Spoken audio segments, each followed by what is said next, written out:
Our subject is one which is not just important, it is also one of critical importance.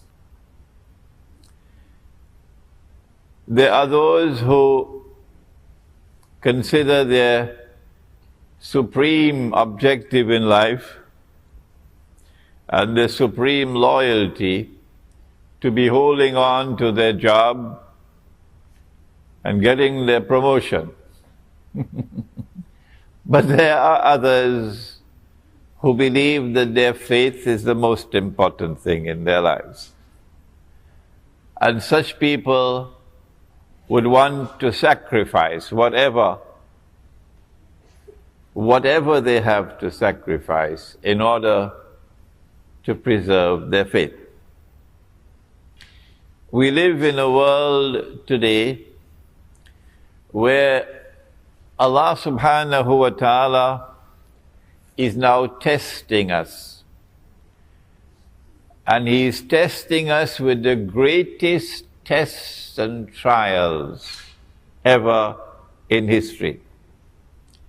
No people ever before, no people, had to face the tests and trials that we now face. These tests and trials are of such a nature that reason alone, the rational faculty, the capacity to think, is not enough. No. We have to be a people who see with two eyes in order to be able to see and recognize the world today. But most people see with only one eye. They see with only the external eye. They are internally blind. They may have a PhD from MIT, but yet they are internally blind. The heart can see, but they don't teach that at universities, no. The heart can see what these eyes cannot see. The heart can penetrate beyond the external appearance to reach the internal reality of things. But that would be possible only when there is faith in the heart. And when there is faith or iman in the heart, then Allah puts into the heart nur. You cannot buy that nur in the stock market. It's not on sale. The government of Malaysia cannot give you that nur. No. Only Allah gives that nur. And when Allah puts nur in the heart, then with these two eyes, the external and the internal, we will be able to read the world today correctly. Otherwise, we can be deceived. For example, those who see with one eye, they say we live in the best of all worlds. This is the best world ever. There has never been a better world than this. In this age, for example, we have electricity. Yesterday, they used the oil lamp. In this age, we have the motor car. Yesterday, they used the donkey cart. In this age, we have the telephone. something that you are familiar with in this company. And yesterday they used to use birds, pigeons, to take messages. In this age we have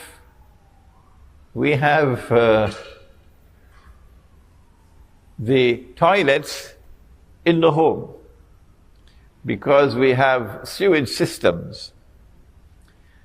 And yesterday you had to go outside of the home. And so the evidence keeps on mounting. Who wants to go back to yesterday? This is the best of all worlds. Those, on the other hand, who see with two eyes, they say, but wait a minute. Can this be the best of all worlds? When those who are ruling the world and getting all of mankind to become carbon copies of themselves, that anything they do, they make all of mankind follow them.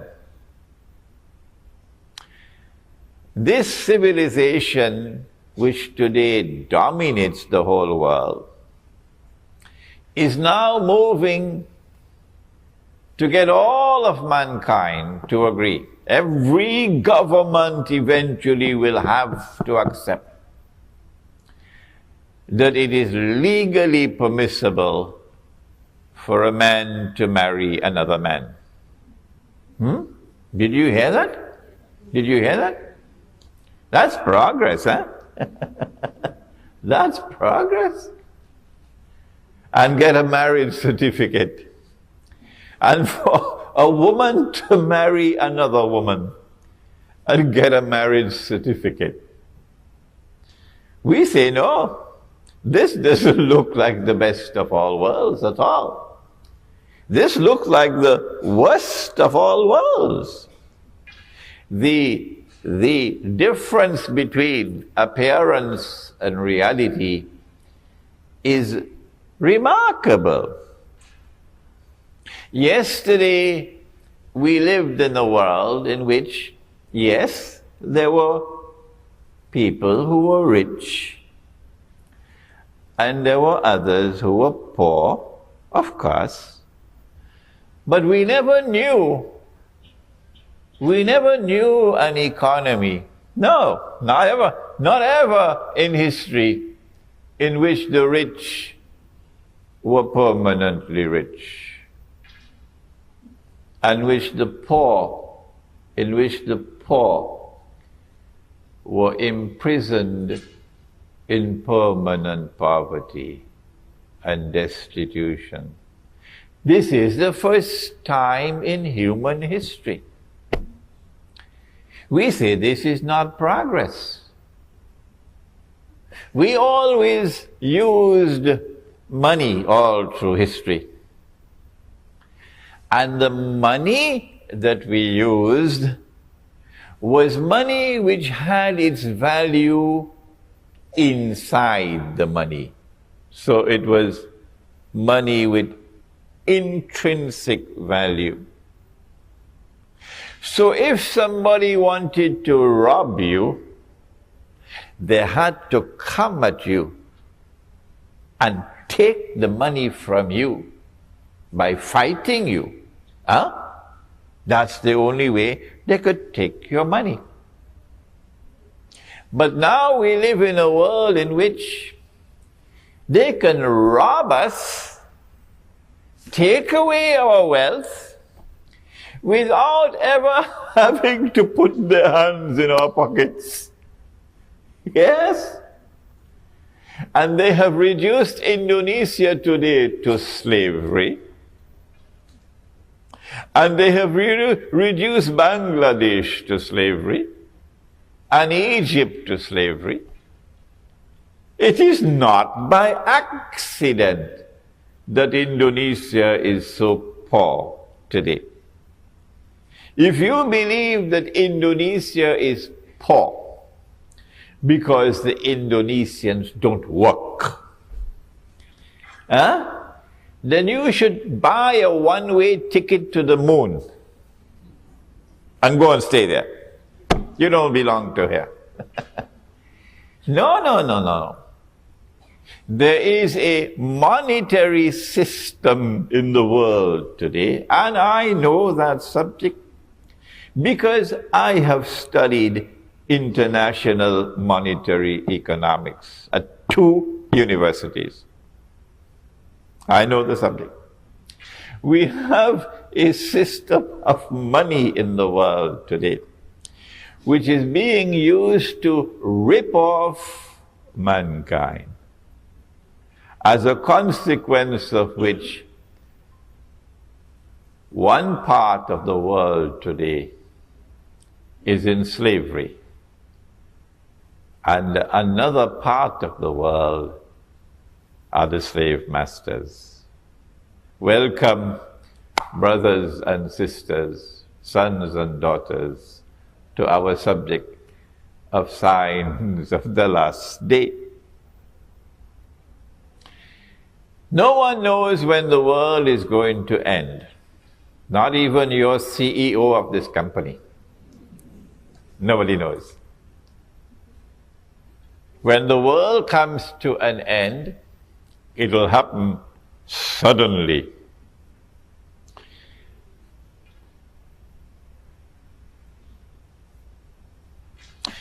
Two people will be sitting with a cloth between them, engaged in a business transaction, and the world will end before they could complete their discussion. A man would take his horse for water, and the world will end before the horse can drink the water. Someone will take a seed of durian to eat the durian. My wife loves durian. She's somewhere in the back there. And the world will end before the durian could reach your lips, said the Prophet alayhi salatu wasalam. When that end of the world comes, it will be sudden. And then you see the mountains like pieces of cotton wool. Huh? And then you see the graves of people and their bodies being pitched out of the graves. And then there will be a transformation of the entire world into something which is new. So if this is a world of space and of time, that would be something which would be different. But we are not concerned with the end of the world. No. We are concerned with an age which will come before the end of the world. And we have chosen to call this the end of history. That in this end of history, truth must triumph over all rivals. Justice must prevail in the world. The Security Council of the United Nations, that bunch of crooks, could do what they want. Governments could stamp their feet and jump however they want. But justice will prevail in the world. And the oppressor will bite the dust in the end of history. This is there in the Quran, where Allah says, فَأَعُوذُ بِاللَّهِ مِنَ الشَّيْطَانِ الرَّجِيمِ هُوَ الَّذِي أَرْسَلَ رَسُولَهُ بِالْهُدَى وَدِينِ الْحَقِّ. He it is who has sent his messenger with guidance. This is guidance, not the stuff you get in the New Straits Times. This is guidance, the Quran. And the religion of truth, لِيُظْهِرَهُ عَلَى الدِّينِ كُلِّهِ, that this religion of truth might prevail over all rivals. History cannot end without this taking place. However, there is going to be an age which will precede that end of history, culminate with that end of history. And it is called, and you are familiar with this term in Malaysia, it is called Akhirul Zaman. But for some strange reason, I don't know why you say Akhirul Zaman. You must tell me why. It's Akhirul Zaman. And ilmu Akhirul Zaman in the English language is called Islamic, now don't be afraid, it's a big word now, it's called Islamic Eschatology. I told you it's a big word. It is ilmu Akhirul Zaman. When Akhirul Zaman comes, then you're going to face the greatest of all tests and trials. And nearly all of mankind are going to fail. Very few will pass this test. And all those who fail will go into the hellfire, Jahannam. But Allah's Messenger said that there will be some signs by which you can recognize that you are living in Akhirul Zaman. And that is the topic of our lecture this afternoon. Nabi Muhammad alayhi salatu wasalam had performed the Hajj. And revelation came down announcing, this day have I perfected for you your religion, completed my favor unto you. And then he left Mecca and returned to Medina. And now there are only about 81 days left in his blessed life. It is at this time that the angel came. The angel came in the form of a human being. The angel came into the masjid, Jibreel alayhi salam. And the angel asked 5 questions. And of course, you're all familiar with the 5 questions. What is Islam? What is Iman? What is Ihsan? When will the last hour come? And what are the signs of the last hour? He gave 2 signs, and I want to share them with you today. The first one, very easy to recognize. You just take a taxi and tell him, I want to go to KLCC. And you'll see it. He said that you will find the naked, barefooted shepherds, people who take care of goats and sheep. You will find the naked, barefooted shepherds competing with each other in the construction of tall buildings. In other words, you have to be blind not to see that you are living in Akhirul Zaman.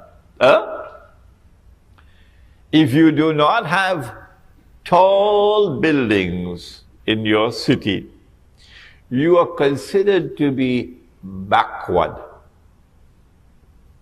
And so in Akhirul Zaman, mankind will measure progress, the height of buildings. The taller the building, the more have we progressed as a society. And people who think that way and are proud of their tall buildings, Nabi Muhammad is saying to them that you have the brains, you have the intellectual acumen of naked, barefooted shepherds, which is polite language. I could use harsher language than that. All around the world today,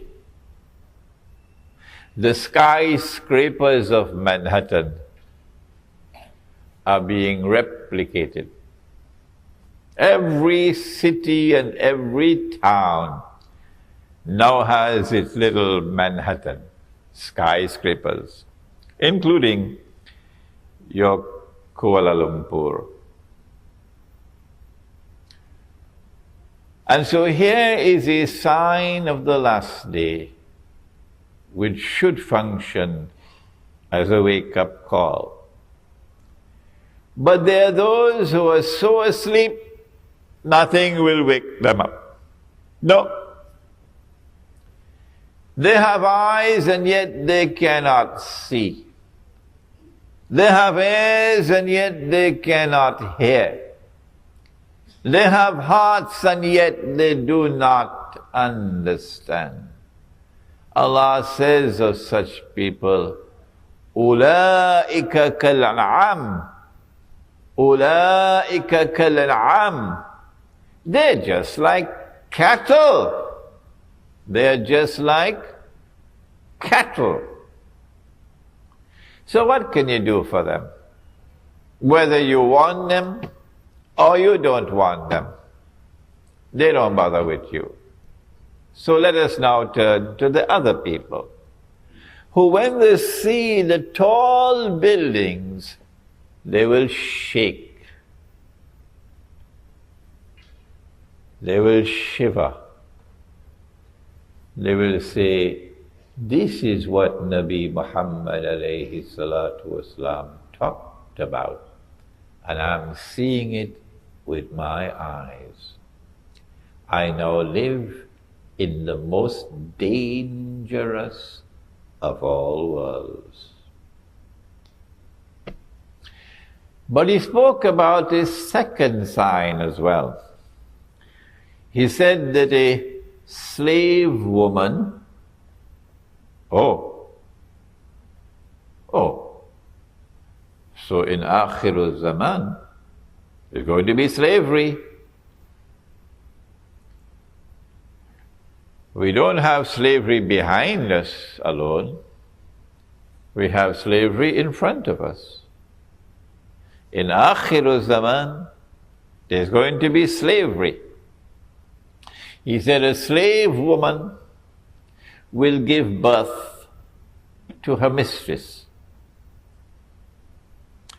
We don't have the time today to explain this hadith, but we've done it in one of our previous lectures, and I have a very dear friend now. I must introduce you to my friend. My friend is called YouTube. And this friend of mine broadcasts my lectures, sometimes within hours of my giving the lecture. Right here you see him sitting there. And then in France they can sit down and listen to the lecture. And now in France they're asking for French subtitles. So you will find on YouTube a lecture in which I've explained this subject. An Islamic response to Dajjal's modern Western feminist revolution. But the slavery of which the Prophet spoke, alayhi salatu wasalam, is already here. And it is here because of something called riba. Riba is not only borrowing and lending money on interest, but riba is also every rip-off. And of course, the biggest rip-off to have ever occurred in human history is the one involving bogus, fraudulent, and haram paper money. And the money which is coming now, because paper money is on its way out, the US dollar, when last I heard about it, is in a special part of a hospital called ICU. You heard about ICU? In fact, I believe the US dollar is already dead, but they have a life support machine keeping it alive. And it will only be a matter of time before the US dollar is demonetized, meaning you cannot use the US dollar in the United States for buying and for selling. No, you can use it as wallpaper. And then they will replace the US dollar with some other currency, maybe a coin, which will be worth 5 cents to the dollar. Of course, China is going to be very angry with that, because the Chinese have a whole pile of US dollars. And the Saudis are going to be very angry, They have a whole pile of US dollars. So now you lose 95% of your wealth. But what is replacing paper money now is something even worse. It is money you cannot see. It is money you cannot touch. It is electronic money. And you make this money by simply typing it in and typing it out. So whoever controls the banking system around the world controls the world. We are heading towards a financial Guantanamo. This is slavery, economic slavery. And it has already come to the world, and now the noose is tightening around the neck. Who is doing it? I now want to introduce you to the most important part of this subject. And that's all I can do today, introduce you. You want me to teach the subject? You have to read my books. If you read Jerusalem in the Quran, which I wrote 10 years ago, and this cover design was done right here in Malaysia, this book will introduce you to the subject of Akhirul Zaman. And we also have the book in Bahasa, but we only have about 20 copies today. The companions of the Prophet ﷺ were sitting talking amongst themselves. When he came and he asked, "What are you talking about?" And they said, "We are talking about A'lamatus Sa'ah, the signs of the last day." And then he said, and this hadith is in Sahih Bukhari, it is in Sahih Muslim, he said the last day would not come until, and he mentioned 10 signs. 10 signs. The 10 were not given in the order in which they will occur. We do not know that order. So we're giving you the 10 in a random way. Number 1, Dajjal. Number 2, Yajuj and Majuj, or Gog and Magog. And this is the last book that I've written, an Islamic view of Gog and Magog in the modern world. Number 3, the return of the son of Mary, Nabi Isa alayhi salam. Number 4, dukhan, smoke. It is my opinion, and you must never accept my opinion, never, until you are convinced that it is correct. It is my opinion that this dukhan is probably about 20 or 25 years away from now. When the clash of Gog and Magog will take place, it will be nuclear war, with thousands of nuclear weapons being used. On the one side, you'll have Russia and her allies, and on the other side, you have America and her allies. The Gog and Magog clash will take place, with all these thousands of nuclear weapons being used. And it is, you know, a nuclear bomb produces a mushroom cloud. So can you imagine what's going to happen when thousands of nuclear weapons are used? There is a verse in the Quran which relates to this. In Surah Al-Isra, which is also known as Surah Bani Israel. I think that my lecture is a little bit boring because some people are falling asleep. If you see anybody sleeping, wake them up.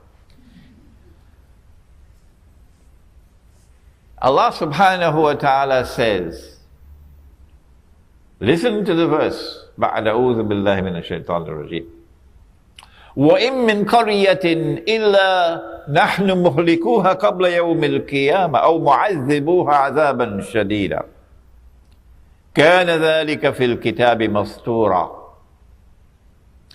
And not a single town or city will escape. Allah is going to destroy every town and every city. And those which escape destruction will be punished with terrible punishment. And my opinion is that you got about 20-25 years left. Of course, I can be wrong. When that clash takes place of Gog and Magog, that's it. The only ones who will survive would be those who are in the remote countryside. And you know that you are in the remote countryside when you cannot use a cell phone. So that is number 4, dukhan, smoke. Number 5, dabbatul ard, a beast or a creature of the ard. Ard can mean earth, ard can mean the material universe, ard can mean land, ard can mean territory. In the context in which this appears, my opinion is that it refers to Al-Ardul Muqaddasa, the Holy Land. That a beast will appear in the Holy Land. The Quran tells us about that beast. And you know, the punctuation in the Quran did not come from Allah. No. The Prophet ﷺ would recite the ayah, and the scribes would write it down. But when they wrote it down, they didn't put in punctuation. So this is one word which can have 2 possible meanings. That the beast would tukallimuhum, speak to them, or taklimuhum, wound them. My understanding is the second meaning is more appropriate. And so I have come to the conclusion that this state of Israel today is the beast of the earth. But Allah knows best. Number 6, that the sun would rise from the west. My methodology of study is that the Quran is the only supreme authentic authority in Islam. And no hadith has absolute authenticity. And therefore the Quran sits in judgment over the hadith. Hadith cannot change the Quran. No. The Quran tells us that the sun rises from the east. I believe it does in KL, does it? From the east? Right, good. And the sun sets in the west. The Quran tells us that. And the Quran also tells us, La tabdila li khalqillah, that Allah's creation does not change. Therefore, I have come to the conclusion that the sun cannot physically rise from the west. No, because that would be in conflict with the Quran. But you would be surprised at the number of emails I'm getting from all over the world. Sheikh, there's something called reverse magnetic theory or something like that or the other. And the sun is actually going to rise from the west. Oh, they're not giving me any peace at all. Therefore, I have to understand the sun rising from the west to be something which is symbolic. There is going to be a false sunrise. That false sunrise will come from the west. It is not the true sunrise. This false sunrise wants to replace the true sunrise. And so I have perceived that false sunrise to be modern Western secular civilization. But this is my opinion. Do not accept my opinion unless you are convinced that it is correct. Number 7, 8, and 9. That there will be 3 khusuf, plural of khas. A khas is a movement of the earth, which is normally called an earthquake. But this movement of the earth would result in a sinking down of the earth. One would be in the east, the second would be in the west, and the third, I was here a few years ago, and in Tamansuri, UK, it was Ramadan. The people, you didn't hear about it? They had woken up in the morning for the Sahri, and the whole house went down. You didn't hear about that? Tamansuri, UK. So one in the east, one in the west, and the third one in Arabia.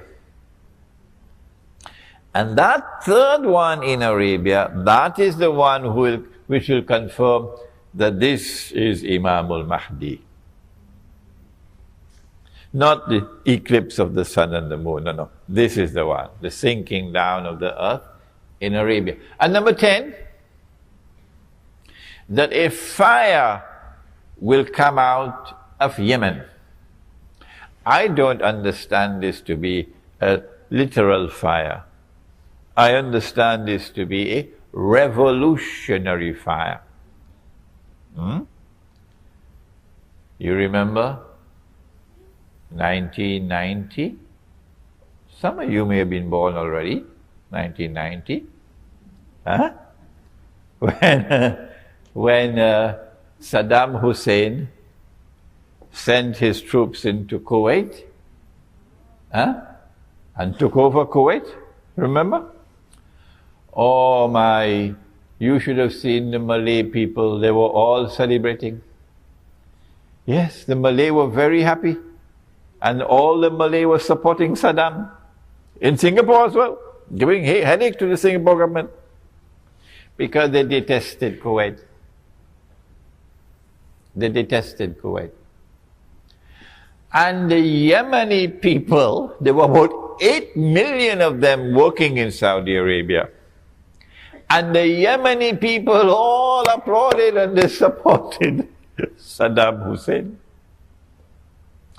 So when Bush Sr.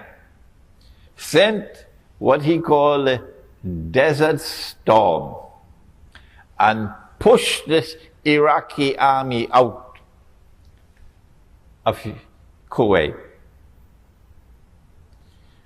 Saudi Arabia then retaliated against those 8 million Yemenis and threw them out of the country. So the heart of Yemen is anti-systemic.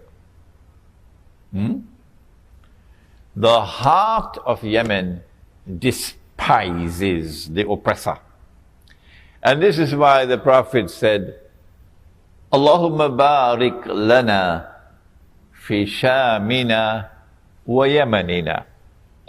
O Allah, grant blessings for us in our Sham, Syria, and our Yemen. I wish he had included Indonesia as well. And so a fire will come out of Yemen and drive mankind to their place of assembly, which is Arafat. And so that spells goodbye to Saudi Arabia. These are the 10 major signs of the last day. And I don't have the time now. Each one of these will take some time to explain, each one of these. I'm writing a book on Dajjal now, and I hope I can complete that book while I'm here in Malaysia. I've already written this book on Gog and Magog. It's the only book in the market in the modern age, the only one. But you should now, because of today's lecture, and because you have been to KLCC, don't tell me you've not been to KLCC, and you've seen the tall buildings. Today's lecture is a wake-up call that you must study the subject of signs of the last day, and that you have to concentrate your study on the major signs, the 10 major signs. This book is entitled Signs of the Last Day in the Modern Age, and in this book there is a collection of essays dealing with this subject. Now, apart from the major signs, let me share with you some of the other signs and then we'll end, because you have to have your lunch. I don't know how tasty your lunch is going to be now, but I have to tell you. He said, sallallahu ta'ala alayhi wa sallam,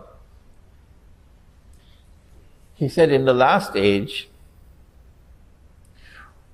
women will dress like men. I hope you don't get angry with me. Women will dress like men. So you will see her in a jacket, cut masculine style jacket. And you will see her wearing trousers. And I have seen her with a tie in McDonald's, the tie. And this is the working woman's clothes. When you see that, tears should come in your eyes. That 1400 years ago, our prophet, in the desert of Arabia, he said that this will happen. Why is she dressed like a man? Answer, so that she can assume the functional role of men in society. So now she gets dressed and goes to work and faces the morning traffic, and she works all day, and then she comes back home in the evening with her briefcase. Don't be annoyed with me, I have a job to do. And faces the evening traffic and advances in her career. When she is at work, she's an officer. She has men working under her, so she can't talk to them in a feminine voice. Her voice has to be masculine. So her voice becomes masculine. If you hear her on the telephone, you won't know, is it a man or a woman? And as her voice becomes masculine, and her work is masculine, oh my gosh, you should see her face. The face of a woman is soft and gentle, beautiful. No man here will differ with me that the most beautiful thing that Allah has ever created is a woman. Come on, tell me. But now she loses her femininity. And as she becomes more and more masculine, because she is dressing like a man, eventually men are no longer attracted to her. And so now the day will get married to the day and get a marriage certificate. And the night will marry the night and get a marriage certificate. He said it 1400 years ago. Now when she goes to work, morning to evening, plenty traffic in KL, who's going to take care of the children? And that's the problem, Because if you don't have any children, he's going to look for another woman. Yeah, if you don't have any children, you're going to look for another woman. So, who is going to take care of the children? Answer? Put the children in a daycare center. So I went to the daycare center. I spoke to the baby, only 6 weeks old, And a miracle occurred and the baby spoke to me. And I asked the baby, "Baby, do you prefer the daycare center or mommy?" And the baby said, "Prefer mommy." Oh, I see. So mommy is violating your right as a baby, and mommy is neglecting you. Well, the consequences of an evil deed is an evil result. So when the baby grows up, guess what the baby does with mommy? They put mama in a junkyard of human beings. You know junkyard? When the motor car can't roll anymore, you put the motor car in a junkyard. So this is a nursing home for old people. So I went there and I saw her on a rocking chair. I said, Mama, can you hear me? Mama, what do you want? I said, do you prefer to be here or in the home with your grandchildren? I want to go back to the grandchildren. And this is punishment. You being punished. He said that woman would be dressed and yet be naked. When last have you been to KLCC? When women are dressed, before that, I missed out one. But they're going to be angry with me now, These fellas on this side. But never mind, we'll be friends after the lecture is over. He said, men will dress like women. 1400 years ago he said that. Why would a man dress like woman? Why? Because he wants to assume the functional role of woman. You see? So when the two of them get married, the two men, one will be the dominant partner and the other would be the woman. If a man wants to dress as a woman, what is the first thing he has to do? I wish I had the time to wait for answers, but I don't have the time. Remember, don't be angry with me. I have a job to do. If a man wants to dress as a woman, the first thing he has to do is to shave off his beard. It is not by accident that every civilization in human history had the beard until the sun rose from the west. And modern secular Western civilization shaved off the beard, and guess what the rest of men in the world did? So, if he wants to marry you, tell him, put on his beard first. Grow your beard first, otherwise no marriage. Now then, he said that women would be dressed and yet be naked. This is dynamite. Yes, this is going to cause explosions. Why? Because a woman is attractive. You know, when Allah's messenger built the masjid, you know he put the men at the front. And you know he put the women at the back. You know that, of course. And you know he said that when women go down in sajda, they must remain in sajda longer than the men. You know that. No? Nobody ever told you? Yes. When women go down in sajda, in salat, they must remain in sajda longer than the men. This is a command of the Prophet, alayhi salatu wasalam. Why? He said some of the men may not have enough cloth to cover themselves.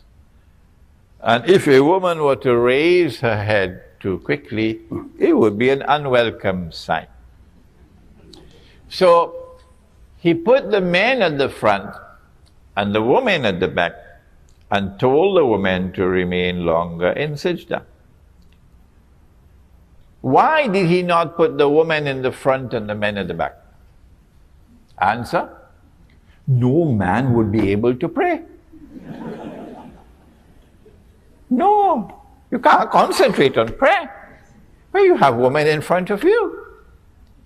Because women are beautiful. Women are desirable. And if there's a man who does not have desire for women, something is wrong with him. Give him a one-way ticket to the moon. So when women start to take off their clothing, you're heading for trouble. Yes. And he said women will be dressed and yet be naked. You're playing with fire. And he said the fire is going to come. Why? He said that eventually, I don't think it has come to Malaysia as yet, but it has already come to London and Paris and Japan and so on. He said you will find people having sexual relations in public like donkeys. Like donkeys. And this sexual revolution is provoked by a feminist revolution which takes woman and gets her to take off her clothing.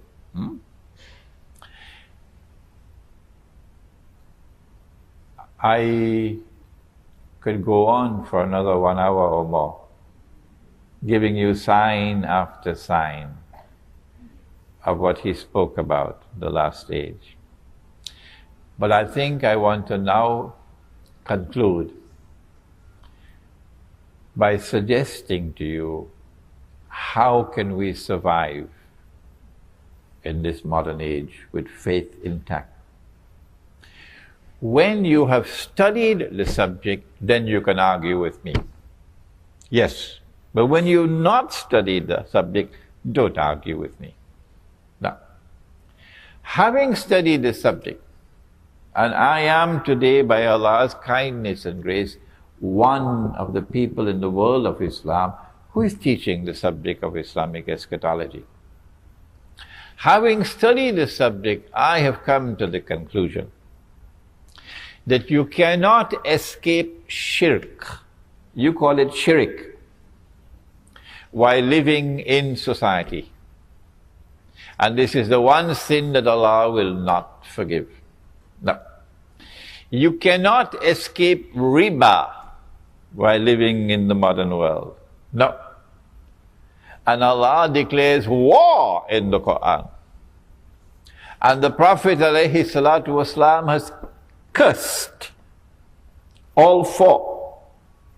And he has said that they are all equally guilty. The one who takes riba, the one who gives riba, the one who records the transaction, and the two witnesses, they're all equally guilty. And if you have the curse of the Prophet upon you, you're entering into the hellfire. I have come to the conclusion after studying the subject of riba, and incidentally there's a flyer at the back for a conference taking place in KL, in PWTC on July 26th and 27th that you might want to attend. I am one of the speakers on riba, responding to riba. I have come to the conclusion that you cannot survive with faith intact while living as a part of this system. And therefore, I have been suggesting that we retreat to the remote countryside and we build micro communities which are free from oppression. So you're not going to employ an Indonesian maid. She is the last to sleep at night. She is my daughter. She is your daughter. She is my sister. She is your sister. She is the last to sleep at night. She is the first to wake in the morning. She works all day long. She gets no holidays. She is abused. She is exploited. In Singapore, she has to cook pork, lahmul khinzir. She has to do other things we can't talk about. And at the end of the month, she's paid the salary or the wage of a slave. Come on, Lee Kuan Yew. Is there any Singaporean woman who would work for $300 a month? Shame on you, Singapore.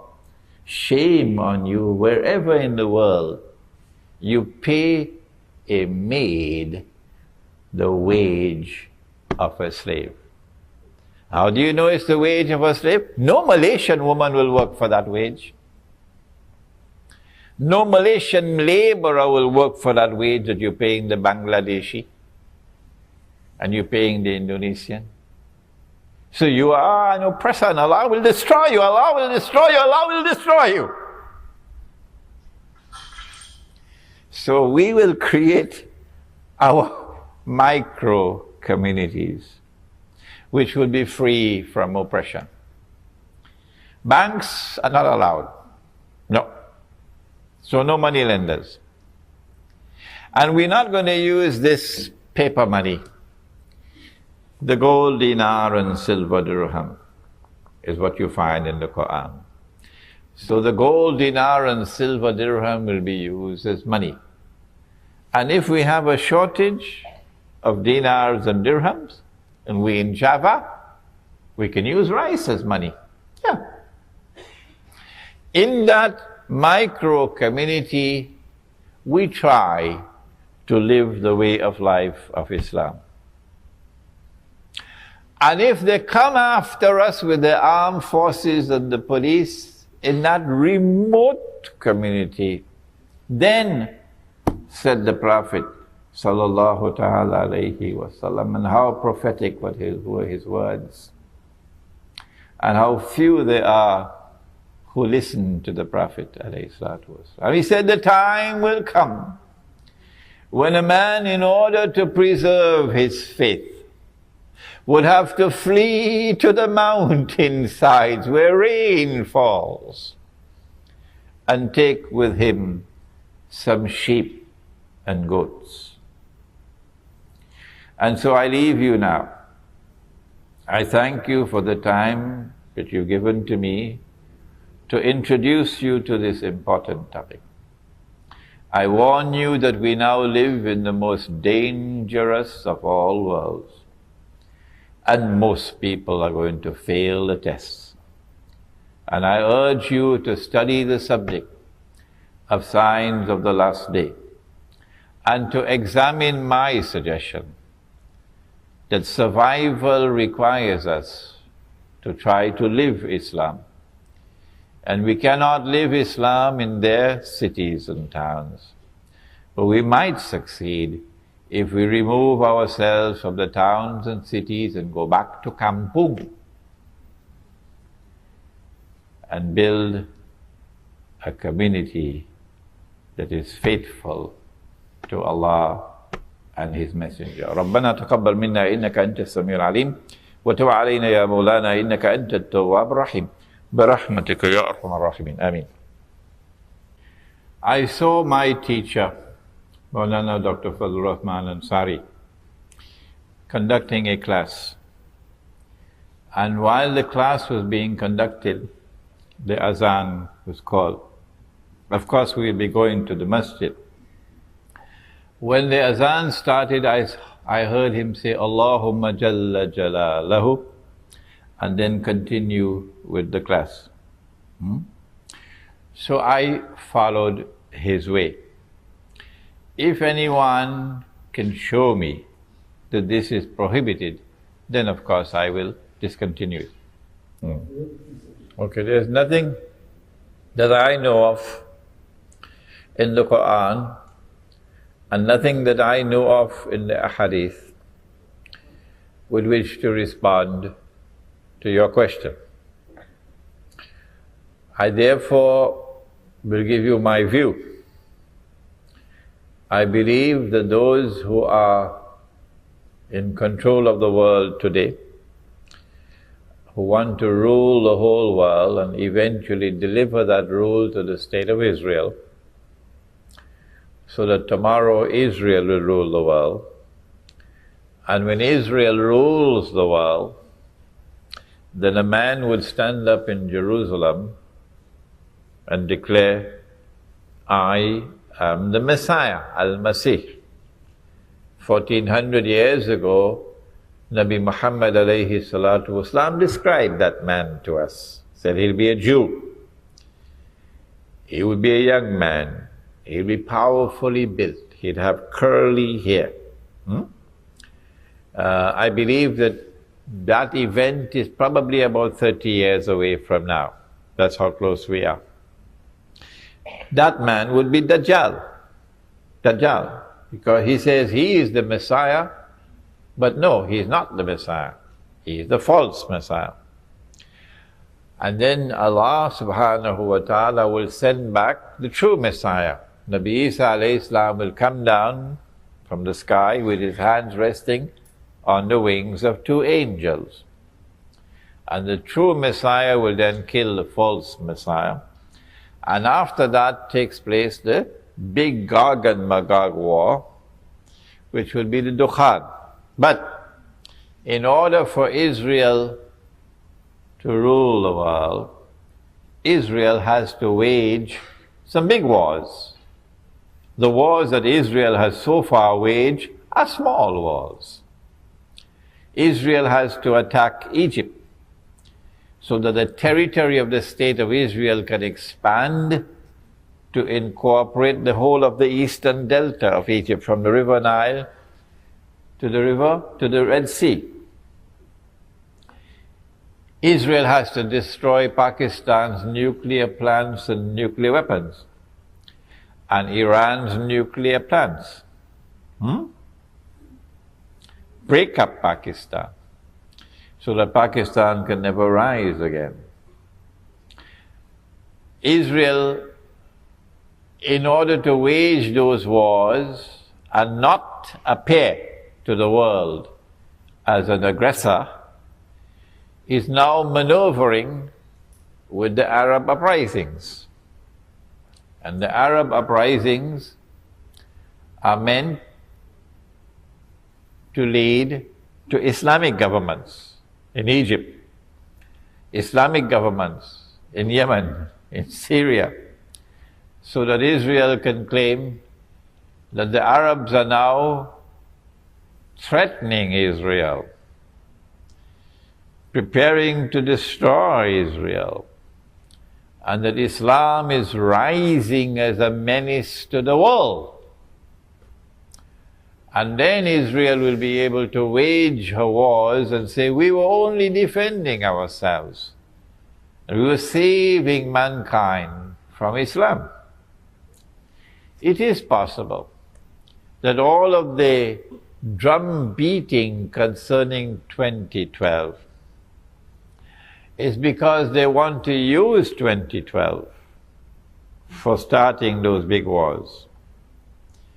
So that in 2012, I can be wrong of course, in 2012 you will witness the attack on Pakistan to destroy the nuclear plants and nuclear weapons. I'll be surprised if it does not take place by 2012. And the attack on Egypt, etc.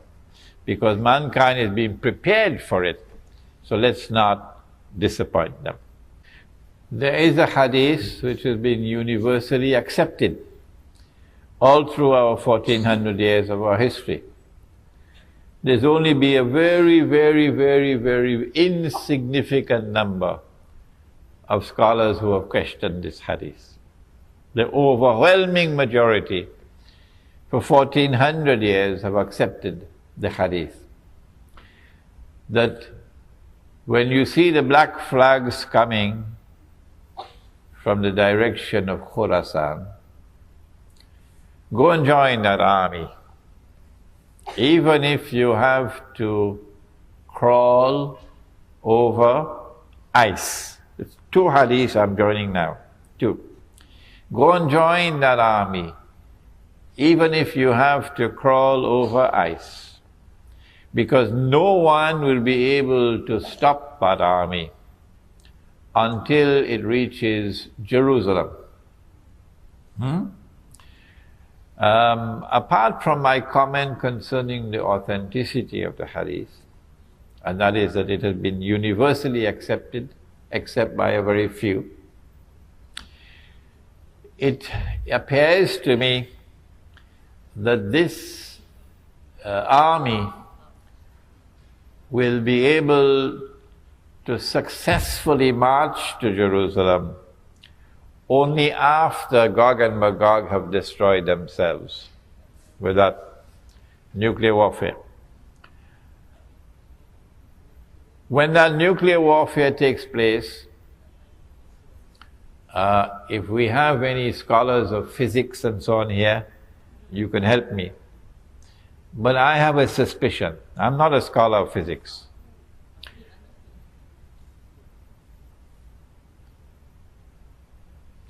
I have a suspicion that the radiation in the atmosphere, which we now have through these towers, so you can use your cellular phones and so on, and your laptop, wireless, that the radiation that is now in every town and every city